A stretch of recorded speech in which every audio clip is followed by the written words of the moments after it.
Hey everybody, welcome back to the S.C.Y Lounge, and this is Peruse, episode number 45. My puppies are going apeshit right now because, I had to drop off the mother here a bit early, so can't take the puppies on a walk. A bit busy lately in the weekdays, so we are just headed on home. Actually, I have a very filled up day today.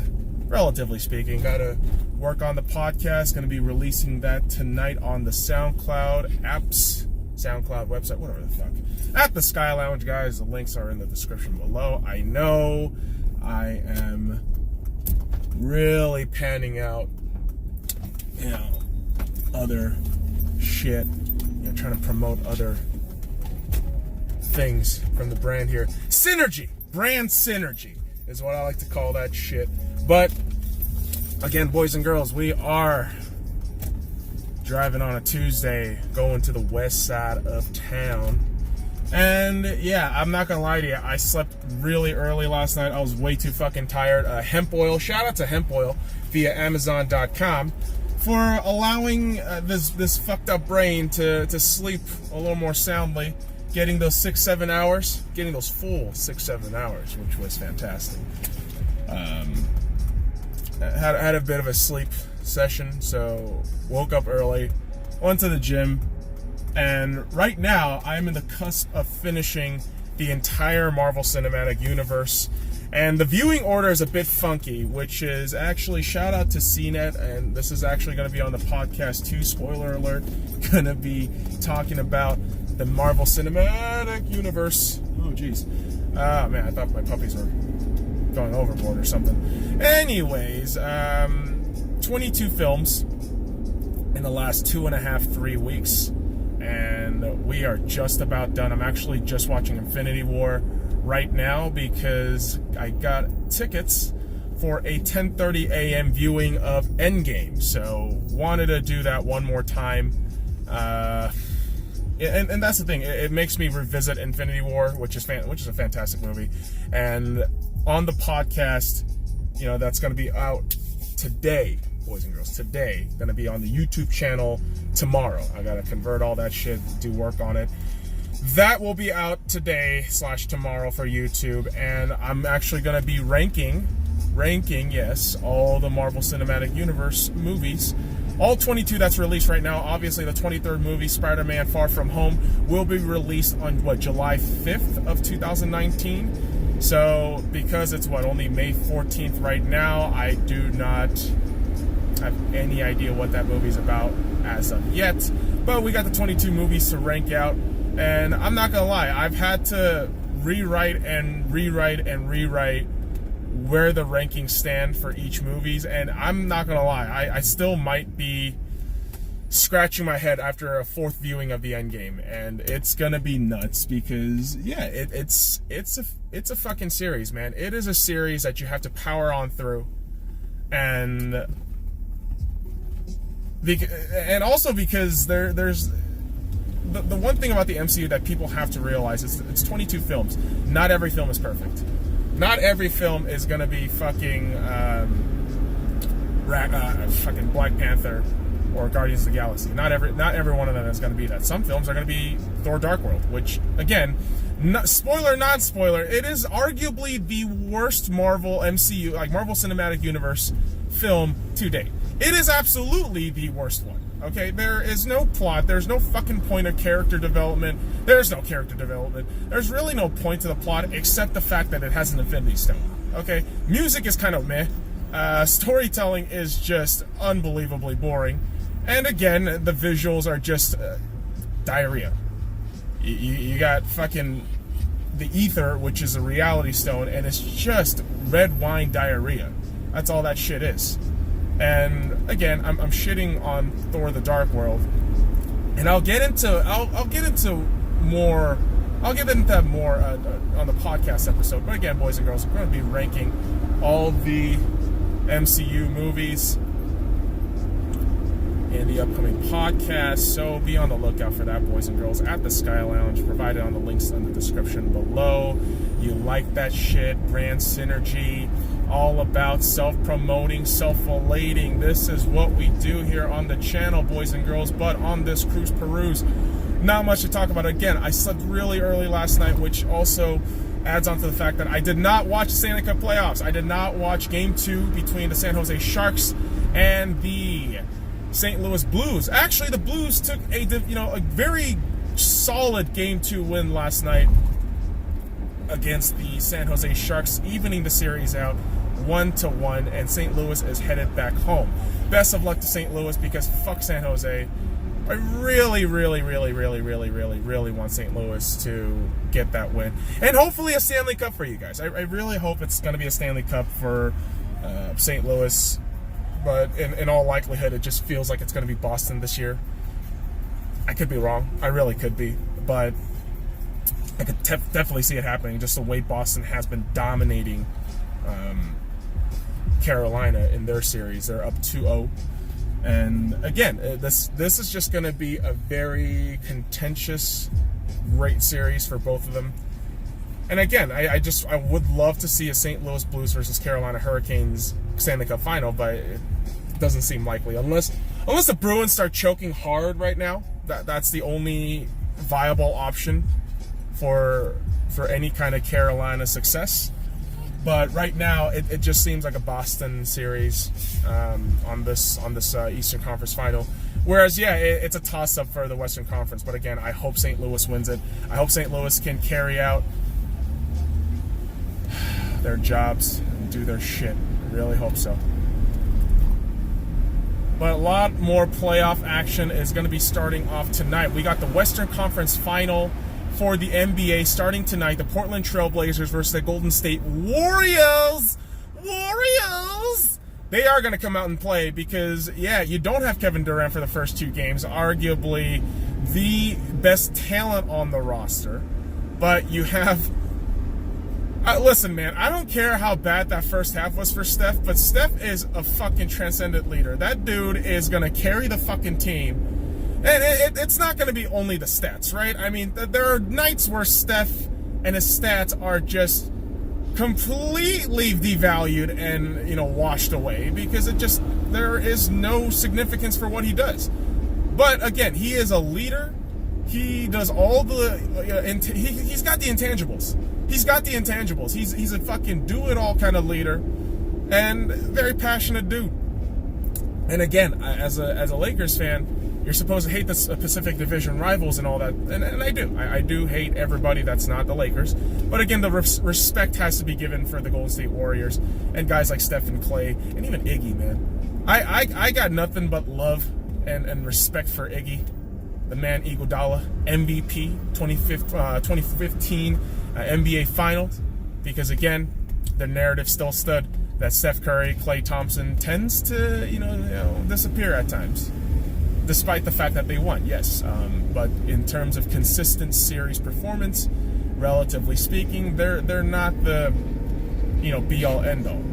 Because Iguodala, Kevin Durant for the other MVPs for the Golden State Warriors. So, again, what I'm trying to get to with the series analysis, not really analysis, just a series thought, right? An initial thought and hypothesis is the Golden State Warriors are going to destroy the Portland Trail Blazers. I just definitely think it's going to happen in whatever ways it does happen, whether it be 6 games, 7 games, 5 games, or a sweep. It's going to happen. And I swear to God, people just have to kind of accept the fact that Golden State is they're head and shoulders above everybody else. Right, puppies? It's embarrassing, but they are. They are. They absolutely are. And it's kind of scary how many times, as much as we want to deny, the greatness that is the Golden State Warriors, they are a great team. They are an absolutely great team.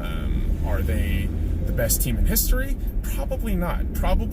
But in the modern game and juxtaposing it to every other fucking team in the NBA, they are leagues above everybody else. And again, they're not the greatest team. They might be one of the greatest teams, but not the greatest team. There is a very significant difference in that department there. I honestly just think Portland put up a valiant effort. I know they haven't been to a conference final in 19 years, but again, it just does not matter. It just doesn't matter unless there's a magical upset, which I don't think is going to happen. And then when you see on the other side with the Eastern Conference final, it's another situation where it's like, okay, cool, you guys are going to duke it out, but who the fuck can actually stand against the Warriors? And again, I don't think it's Toronto. It could be Giannis. It could be Giannis, but for all we know, I mean, who the hell else is going to show up with, next to Giannis? Maybe Bledsoe, maybe Middleton. I don't know. Like, I just don't know what the hell's going to happen. And again, Eastern Conference Final, I'm just going to watch it to enjoy it. That final is just going to be a basketball fan's dream. Kawhi Leonard, Giannis Antetokounmpo, and the fucking narratives for both teams, right? Finally getting to the... Oh! Whoa! Puppy! Baby! What was that? Oh man, I've never heard that noise before. That's cute. That's cute, baby. You got noises for me. Ah, puppy baby. I know, my little puppies. Little peek here. Oh shit, little peek here. Little puppy action. Can't veer away from the phone too much because we are sitting at a red light. But what I was saying, before I was really interrupted by the puppy, Eastern Conference, I think it's just going to be a fun battle to watch between two really solid superstars and a cast of decent players. I mean, that's frankly what both Milwaukee and Toronto is. It's a bunch of really solid players lining alongside their superstar slash arguably MVP for each team. Because Kawhi Leonard, let's face it, boys and girls, Kawhi Leonard is the real deal. We've always ignored him. I feel like everybody in general has ignored Kawhi Leonard because obviously the injury for a year and a half almost doesn't play, to the narrative well. But again, the guy is absolutely phenomenal. I mean, if we always do we always forget the 2014 final where he completely shut down LeBron? I mean, Jesus fucking Christ, kids. That was LeBron, primetime LeBron. Final year of Miami, primetime LeBron, and Kawhi, Finals MVP, able to shut that down right alongside an aging Tim Duncan. I'm just saying, Kawhi Leonard, he's been a proven talent, right? I mean, one can definitely argue he is number 3 in the league of top players in the league. Now, right now, I know there's that whole debate, all the retards who have nothing else to talk about, during the postseason of all fucking things, want to debate Kevin Durant versus LeBron James as best player in the world.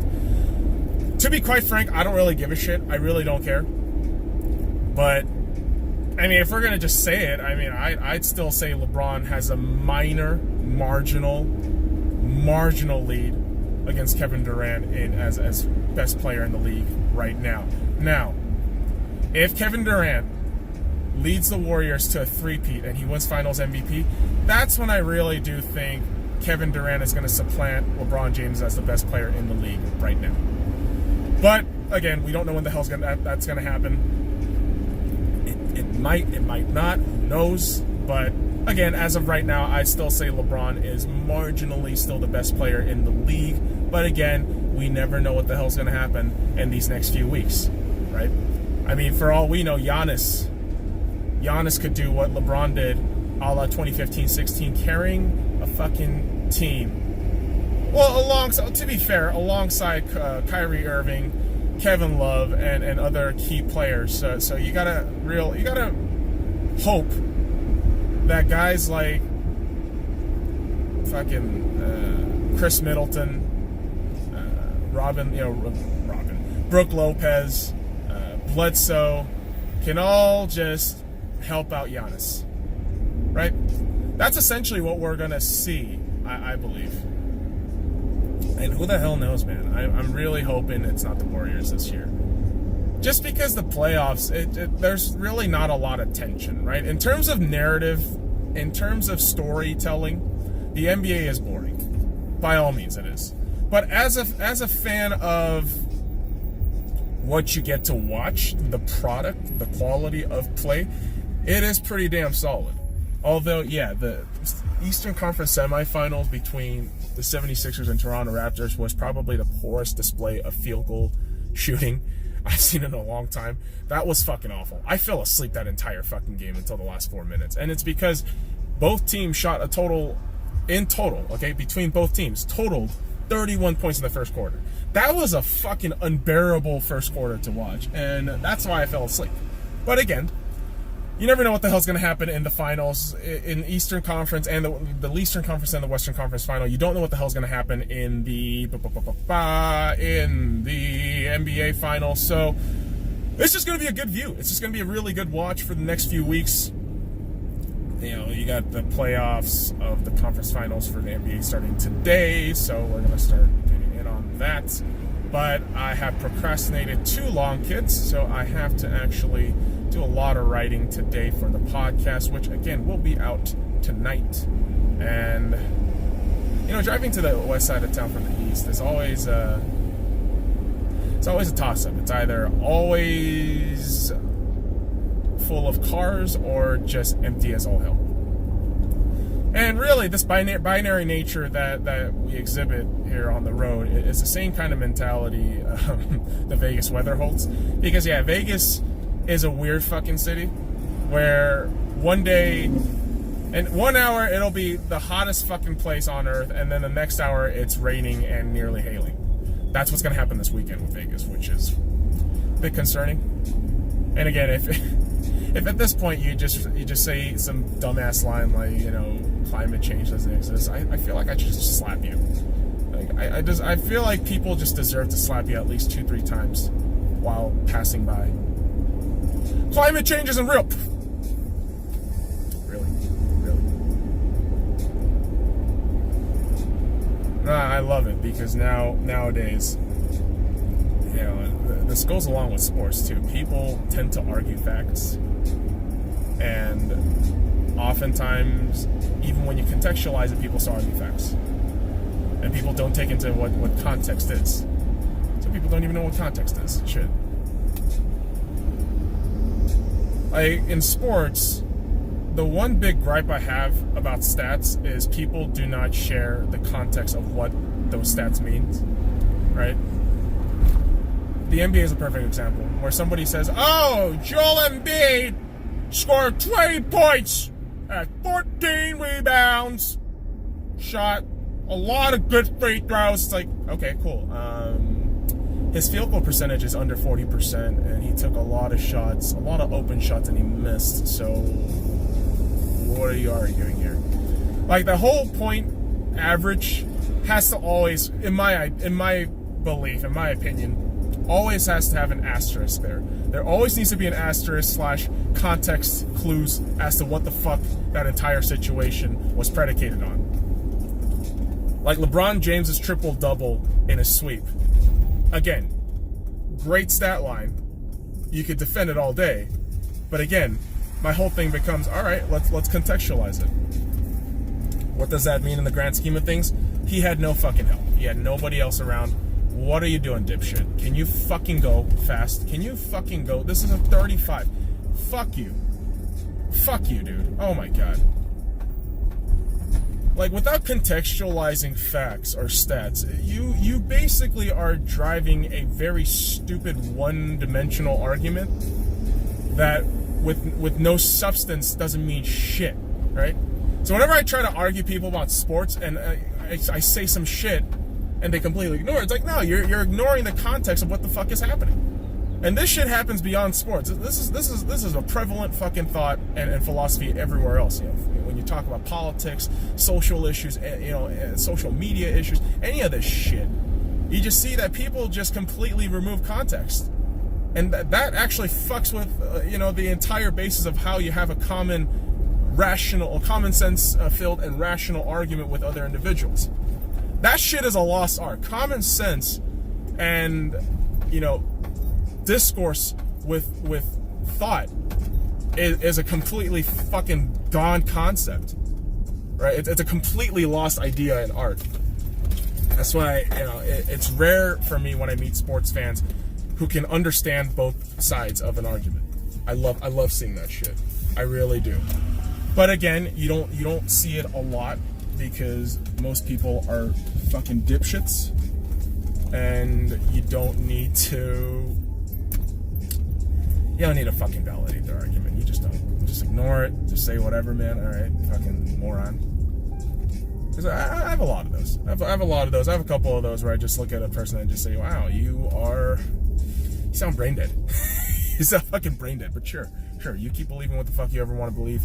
But boys and girls, we are here at the house. Not going to be pulling up to the driveway because I have to leave in a bit. But boys and girls, again, this was Cruise Peruse. So follow me at the SC.Y Lounge and all links in the description below. Like, comment, subscribe for more daily content. Puppies, what do we say?